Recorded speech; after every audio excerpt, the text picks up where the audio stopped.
kind of doubt that it's still in print. Well, this one is. That's quite true. I feel like I could recruit, some of our finest ladies for daughters of the marsh, but nobody wants to be a daughter of the swamp. Oh, yes, ma'am, that would be. That's going to hurt us right there. Yeah. So I want to get this taken care of, so I can count on you to do whatever you can. Oh, yes, ma'am. And I think one thing that I think I can tell you safely you can do is just ignore it. Because very few people would have copies of that book. But I'll do everything I can anyway. All right. But what I want to do is really just set your mind at ease. Maybe one thing you could do is at least talk to the library here and see that if they have this book that it's destroyed. Someone that age, you really need to just indulge. There's no point in reasoning with them. Just let things go. Well, you've been such a help. I do appreciate it. And as soon as we start, I'd like for you to come and be one of our speakers. I have 2 other people that are certified, qualified at this point. I always have real good refreshments. And I'll let you know. Chicken salad, I bet. Yeah, and cheese straws. Well, in the first place, you couldn't change anything, they think. But you might as well go along with it. But I will take care of it, so you don't worry. All right, I'll feel better after this. And I know Rollin will be relieved, because I insist every night I'm talking to him about it. Is he waiting for you out here? No, I drove myself. Oh, you did? But, I'll.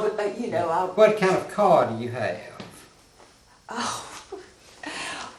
I have a new car, Dr. McAllister. Oh, you do? Well, wonderful. Well, after that third little fender-bender, Rollin became worried. He said, honey, that car is just too big for you. It's too big for you to handle. So he looked around and got the smallest car on the market. It's the Mini Cooper. It's cute. It's real cute. It's short. It's real short. I haven't hit anybody in that one.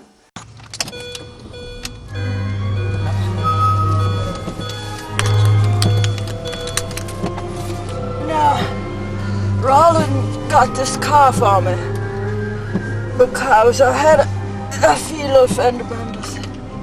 He said that car's just too long for you, and so I put it in reverse because I wanted to move the seat, but there we go. And so he shopped around and found the shortest car on the road. I hadn't hit anything yet.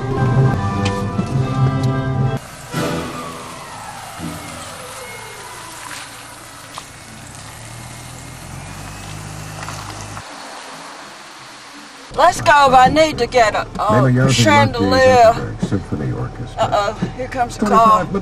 And they say you can put a CD in here.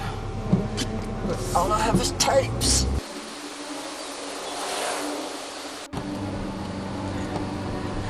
I'm not supposed to get it over 4. Right now it's still being broken in. It's confusing.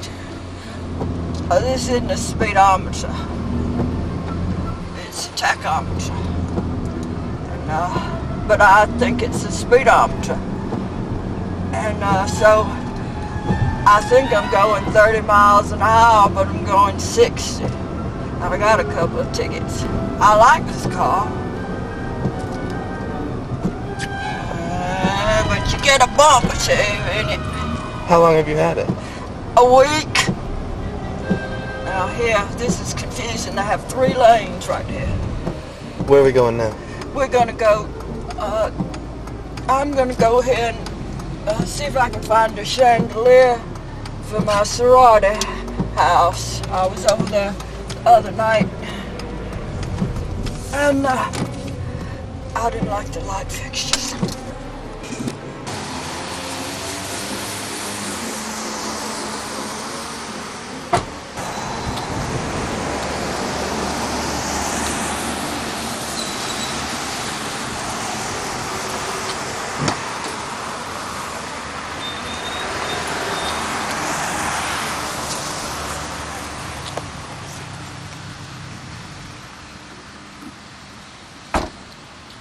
know Mr. Cosby. Oh. I believe I'm over that apartment.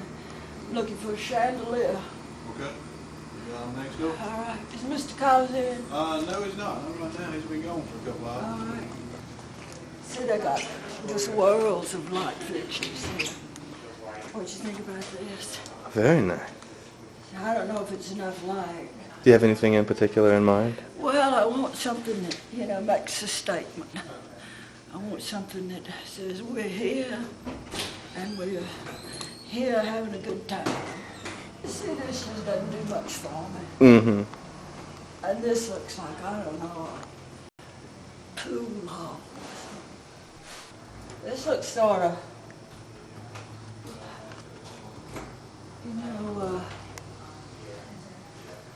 like Indian, a lotus leaf or something. And then they have the Tiffany look. Well, now that's pretty. If you want something with color.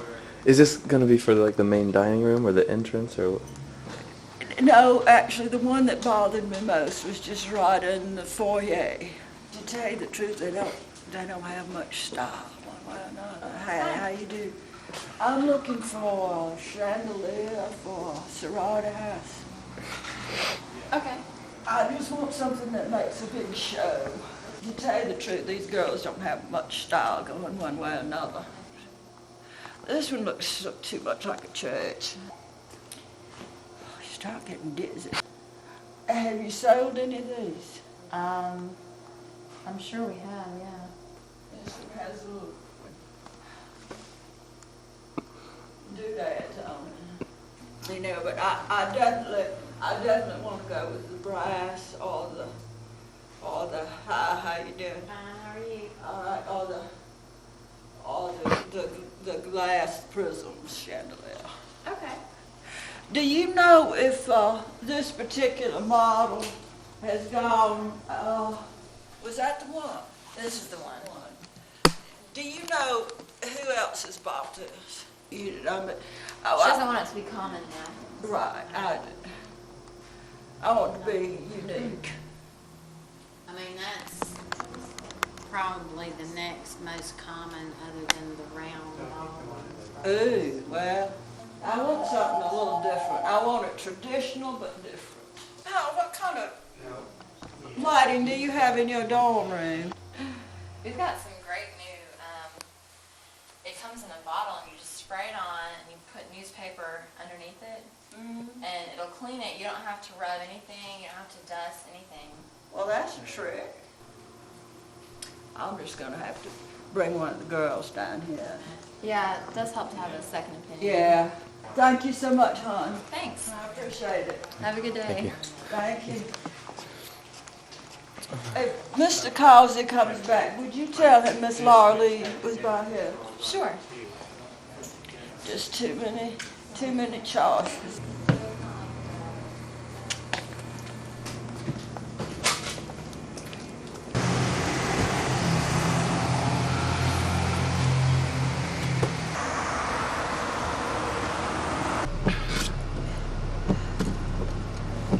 See, this is so nice. If there was something back there, I wouldn't hit it because there's no back end on this car to speak of. That causing distress? No, it was just putting some mail in the post office. Rollin, the light's on in the car, and I don't know what to do. Can I come by there and see if you can fix it? It's a little triangle light. Okay, the boy is with me that's making the film strip. Okay, we'll see you in a minute. I know he can turn it on or off, whatever needs to do.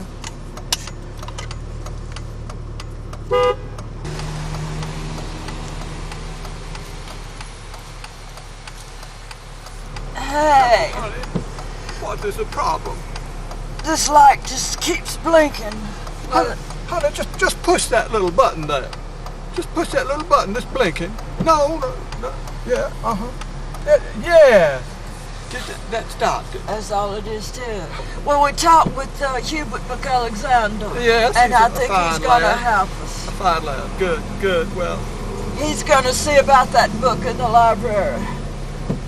Get that book out that has the swamp in it.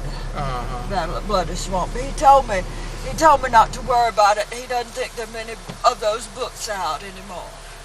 It's nice of you to help this little boy make that film strip, get himself a good grade.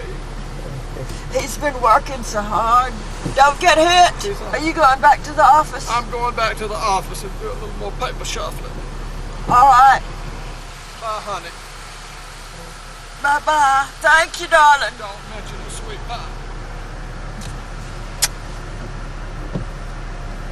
He's a good man. I grew up in a small town in Georgia among a number of ladies that Lauralee is modeled after. And, you know, I saw them getting frailer and frailer as time went on, and but they were very strong-willed and very committed to keeping this heritage alive. And I'm afraid that that type is now gone with all the restrictions on smoking. And, you know, when you're young, older people are funny to you. So I saw them, you know, it's kind of a mixture of boredom and impatience and respect and humor, you know, amusement at them. I knew a lot of Miss Lauralee's when I was growing up, though. Now, there are different sorts of Southern ladies who would have Miss Lauralee's interests. And some would be just very, very ladylike and soft. But then there was the type, like Miss Lauralee, who had just been smoking and drinking for 40 years. And, you know, these were my friends' grandmothers and you know, people in my church, you know, I knew who they were. That wonderful tight lip thing that she does is just so good. I worked as an actress for a number of years with a little resident theater company in Atlanta. And we worked a lot improvisationally. But I hadn't been doing that for a while, and I was with my family on St. Simon's, my family and family friends. So, of course, the adults had to say, well, the kids have to know some history while we're here. So we dragged the kids out to the site of the Battle of Bloody Marsh, which we adults had heard about growing up, you know, in Georgia, as part of Georgia history. We drove out to the marsh, which is just a marsh. I don't remember if it's on a rock or a piece of cement or what, but there's a marker there. And on the marker was a plaque that identified this place as the Battle of Bloody Marsh. And the plaque was placed there by the colonial dames, you know, which is another one of these societies like the DR and the UDC. I don't believe I'm eligible for that one. The thing that I loved about it was that the plaque had been purchased at Tiffany's. Now, there is one there now that was put there by the colonial dames. They had the plaque done at Tiffany's. And I just love the idea of these little old ladies in their sneakers that, you know, I grew up with, you know, getting together and having a committee meeting, and they're communicating with Tiffany's on this. And so just this character just sprang up, who was sort of an embodiment of all these people I had known. And so, you know, I started playing with her, and the other adults in the group recognized her because they'd all grown up with the same ladies. But it's a sort of privileged, assured, narrow attitude. The Miss Lauralees in the North would have a lot more money than those in the South. Oh, one reason I enjoy being Lauralee is that she has no self-doubt. She's used to people treating her the way I treated her, with deference. Oh, Miss Lauralee, when I heard you were coming, I have a little present for you. Well, look, aren't you sweet? Thank you. Happy Valentine's Day. Of course it's not, but thank you anyway. Look at that. Little hearts and, you know, they call these little cupids in Italy, they call them putti. Oh, they do. Putti. They're little naked children, I think they're cute. That's Oh, how nice. I don't know when I've had a Mary Jane. And I'll enjoy it tonight. I won't have to make any dessert. She's completely